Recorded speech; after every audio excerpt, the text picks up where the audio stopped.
प्रगति का माप अमीरों की समृद्धि से नहीं बल्कि गरीबों की जरूरतों के पूरा होने से होता है। महात्मा गांधी। नमस्ते और द डीप डाइव में आपका बहुत बहुत स्वागत है। आज का विषय खासकर यूपीएससी मेंस और प्रीलिम्स की तैयारी करने वालों के लिए बहुत ही महत्वपूर्ण है। हम इंडियन एक्सप्रेस में छपे एक लेख के आधार पर भारतीय विकास की कहानी की परतों को खोलेंगे। देखिए, कहानी के दो पहलू हैं। एक तरफ हमारे पास वित्तीय वर्ष 26 की दूसरी तिमाही के शानदार आंकड़े हैं। 8.2% की जीडीपी वृद्धि दर। बिल्कुल, और ये इतनी मजबूत है कि इसने पूर्व अमेरिकी राष्ट्रपति ट्रंप के उस डेड इकोनॉमी वाले बयान को पूरी तरह से गलत साबित कर दिया। सही बात है। लेकिन यहीं पर कहानी का दूसरा और ज्यादा पेचीदा चेहरा सामने आता है। अंतर्राष्ट्रीय मुद्रा कोष यानी IMF ने भारत के राष्ट्रीय खातों को C ग्रेड दिया है। तो एक तरफ 8.2% की चमक है और दूसरी तरफ C ग्रेड का ये सवालिया निशान। तो आज हम इसी गुत्थी को सुलझाएंगे। हम दो मुख्य सवालों के जवाब खोजेंगे। पहला, क्या ये विकास अच्छी क्वालिटी वाले फॉर्मल रोजगार पैदा कर रहा है, और दूसरा, ये विकास कितना ग्रीन पर्यावरण के अनुकूल है। ये आज के भारत के लिए शायद सबसे जरूरी चर्चा है, क्योंकि जो हेडलाइन नंबर होते हैं वो अक्सर पूरी कहानी नहीं बताते हैं। और IMF की भाषा तो हमेशा बहुत डिप्लोमेटिक होती है। वो कहते हैं कि डेटा निगरानी के लिए मोटे तौर पर पर्याप्त है, लेकिन इसमें कुछ कमियां हैं। अच्छा, ये कुछ कमियां? हाँ, और यही कमियां हमारी आज की चर्चा का केंद्र हैं, क्योंकि इन्हीं की वजह से ग्लोबल इन्वेस्टर्स से लेकर हमारे अपने देश के आलोचक सब हमारे डेटा की नींव पर सवाल उठा रहे हैं। तो चलिए इसी नींव से शुरू करते हैं। IMF को हमारे डेटा से आखिर दिक्कत क्या है? 8.2% का आंकड़ा तो किसी भी अर्थव्यवस्था के लिए गर्व की बात है। यहाँ जो बात फैसिनेटिंग है वो ये है कि समस्या उस 8.2% के आंकड़े में उतनी नहीं है जितनी उस आंकड़े तक पहुंचने की प्रक्रिया में है। IMF ने दो मुख्य मुद्दे उठाए हैं। पहला है हमारा बेस ईयर यानी आधार वर्ष। आधार वर्ष? हाँ, भारत की जीडीपी की गणना अभी भी 2011-12 के आधार वर्ष पर होती है। 2011-12? ये तो 13 साल से भी ज्यादा पुराना हो गया है। एग्जैक्टली। पिछले एक दशक में तो भारत की पूरी अर्थव्यवस्था ही बदल गई है। हमारे पास UPI है, 4G 5G है, एक पूरी की पूरी स्टार्टअप इकोनॉमी है। 2012 में तो ये सब कुछ था ही नहीं। आपने बिल्कुल सही नब्ज पकड़ी है। ग्लोबल बेस्ट प्रैक्टिस ये है कि हर 5 साल में बेस ईयर को अपडेट किया जाए, ताकि अर्थव्यवस्था में जो नए बदलाव आ रहे हैं वो भी उसमें शामिल हो सकें। बिल्कुल। जब आप इतने पुराने नक्शे से एक नए शहर का रास्ता खोजेंगे तो कहीं ना कहीं तो भटकेंगे ही।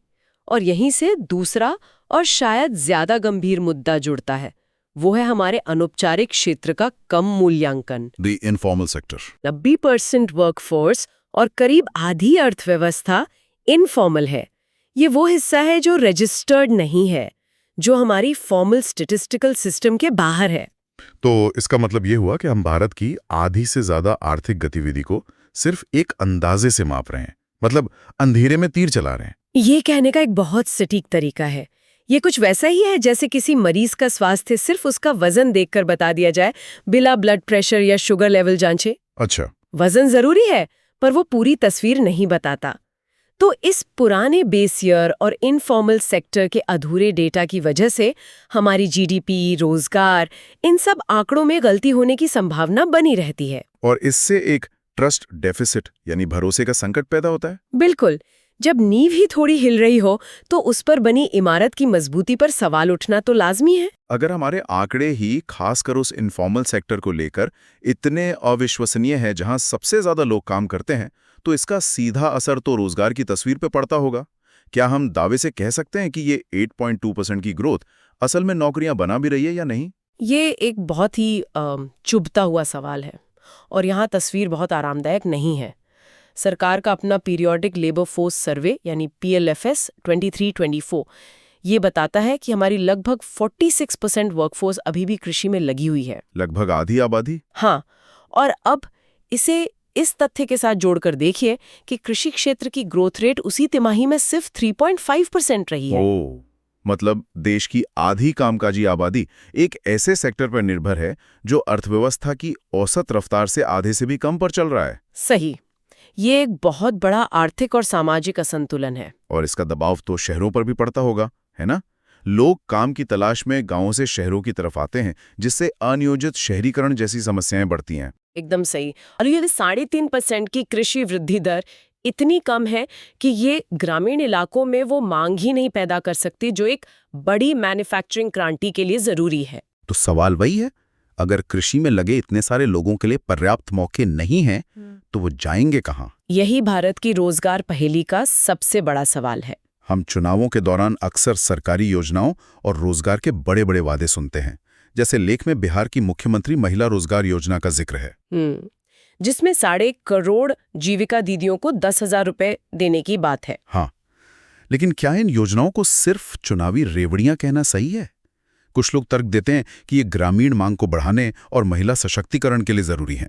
आपका सवाल बहुत जायज है और इसे सिर्फ काले और सफेद में नहीं देखा जा सकता। ऐसी योजनाएं अस्थायी राहत जरूर देती है। कुछ पैसा तो अर्थव्यवस्था में आता ही है। आता है, लेकिन हमें 2 सवाल पूछने चाहिए। पहला, इनकी वित्तीय स्थिरता कितनी है, और दूसरा, इनसे किस तरह का रोजगार पैदा हो रहा है। मतलब क्या ये टिकाऊ रोजगार है? बिल्कुल।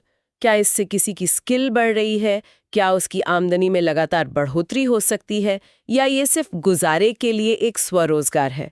तो ये एक जरूरी फर्स्ट एड हो सकता है, लेकिन ये उस गहरी आर्थिक सर्जरी का विकल्प नहीं है जिसकी भारत को जरूरत है। और वो सर्जरी है लोगों को कृषि से निकालकर फॉर्मल संगठित क्षेत्रों में लाना। हाँ, वो क्षेत्र जो जीडीपी के साथ तेजी से बढ़ रहे हैं और जहां डेटा भी ज्यादा भरोसेमंद है। तो एक तरफ ये रोजगार का संकट है और दूसरी तरफ इस विकास की एक और कीमत है जो हम हर रोज हर सांस के साथ चुका रहे हैं, हमारा पर्यावरण।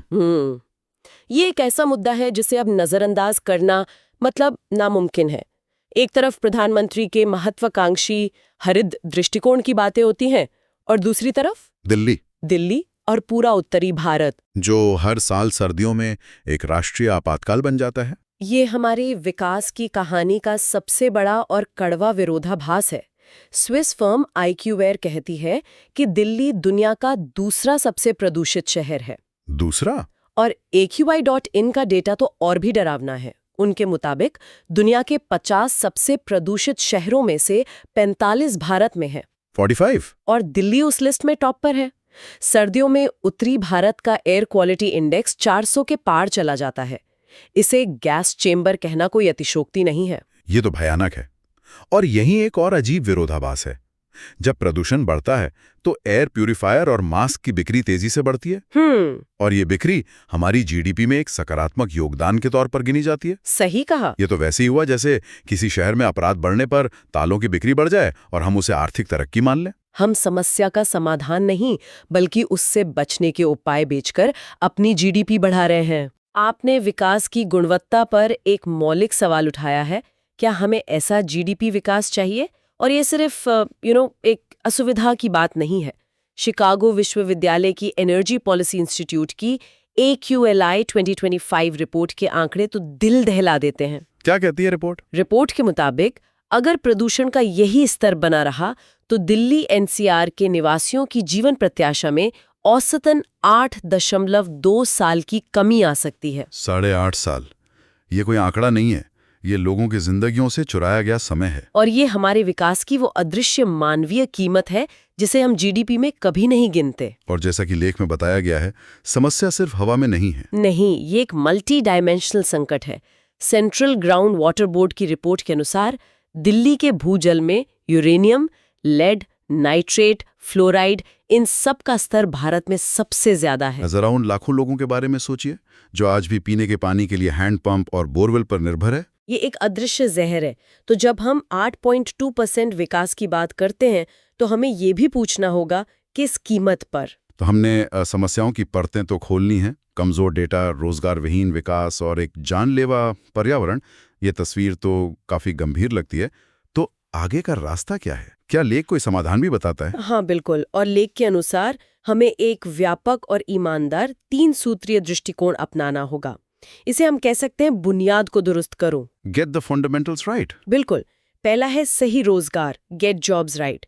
निजी निवेश को बढ़ावा देना, व्यापार करने में आसानी लाना। लेकिन ये बातें तो हम दशकों से सुन रहे हैं। ईज ऑफ डूइंग बिजनेस, इस बार अलग क्या करना होगा? अलग ये करना होगा कि हम सिर्फ बड़े उद्योगों पर ध्यान न दें बल्कि उन श्रम प्रधान क्षेत्रों जैसे टेक्सटाइल, लेदर, फूड प्रोसेसिंग पर ध्यान दें जो बड़े पैमाने पर रोजगार पैदा कर सकते हैं। और स्किल डेवलपमेंट का क्या? सबसे जरूरी हमारे कौशल विकास कार्यक्रमों को सीधे इंडस्ट्री की मांग से जोड़ना होगा, सप्लाई और डिमांड का वास्तविक मेल कराना होगा। ठीक है, ये हुई रोजगार की बात। हाँ। दूसरा बिंदु यकीनन डेटा से जुड़ा होगा। बिल्कुल। दूसरा सूत्र है सही आंकड़े, get the data right. Bharat को अपनी सांख्यिकी व्यवस्था का तत्काल आधुनिकीकरण करना होगा। जीडीपी बेस ईयर को अब और टाला नहीं जा सकता, ताकि ये जो भरोसे का संकट है वो खत्म हो जाए। एग्जैक्टली। पारदर्शिता से ही विश्वास पैदा होता है। और तीसरा और शायद सबसे मुश्किल मोर्चा पर्यावरण का है। हाँ, तीसरा सूत्र है स्वच्छ हवा और पानी, clean up air and water. पर्यावरणीय स्थिरता अब कोई वैकल्पिक मुद्दा नहीं है, ये हमारे अस्तित्व का संकट है। लेकिन इसमें तो अक्सर राजनीतिक गतिरोध हो जाता है। एक राज्य दूसरे पर दोष मढ़ देता है, खासकर पराली जलाने के मामले में। इसका एकमात्र समाधान एक शक्तिशाली केंद्रीय तंत्र है। उत्तरी भारतीय राज्यों पंजाब, हरियाणा, यूपी, दिल्ली, राजस्थान में एक समन्वित कार्रवाई की जरूरत है। और जैसा लेख में सुझाया गया है, इस पूरी प्रक्रिया को उच्चतम स्तर पर यानी प्रधानमंत्री कार्यालय के स्तर पर सीधे मॉनिटर किया जाना चाहिए, तभी इसमें कोई ढिलाई नहीं होगी। तो आज की इस गहरी चर्चा का सार यही है कि सिर्फ हेडलाइन जीडीपी नंबरों के सुनहरे पर्दे के पीछे देखना बहुत जरूरी है। 8.2% का आंकड़ा एक चमकदार कवर की तरह है, लेकिन किताब की असली कहानी उसके पन्नों में है। और उन पन्नों में रोजगार, डेटा और पर्यावरण के कठिन अध्याय हैं जिन्हें हमें सुधारना होगा। और अंत में श्रोताओं के लिए मैं एक विचार छोड़ना चाहूंगी। जरूर। हमने पूरी चर्चा में देखा कि हम अक्सर वो मापते हैं जो गिनने में आसान होता है, जैसे जीडीपी। लेकिन जीडीपी हमारी हवा की शुद्धता नहीं मापता या हमारे बच्चों की शिक्षा की गुणवत्ता नहीं मापता। सही बात है। तो सोचिए, अगर हम जीडीपी की जगह सकल राष्ट्रीय कल्याण यानी ग्रॉस नेशनल वेलनेस को अपना मुख्य लक्ष्य बना लें, तो हमारी नीतियां, हमारी प्राथमिकताएं और हमारे विकास की परिभाषा ही कैसे बदल जाएगी? एक बेहतरीन और बहुत जरूरी सवाल, इस पर जरूर सोचिएगा। आज की चर्चा में शामिल होने के लिए आपका बहुत बहुत धन्यवाद। अगर आपके कोई सवाल या सुझाव हैं तो कमेंट सेक्शन में हमें जरूर बताएं और ऐसी ही ज्ञानवर्धक चर्चाओं के लिए हमारे साथ बने रहें। नमस्कार।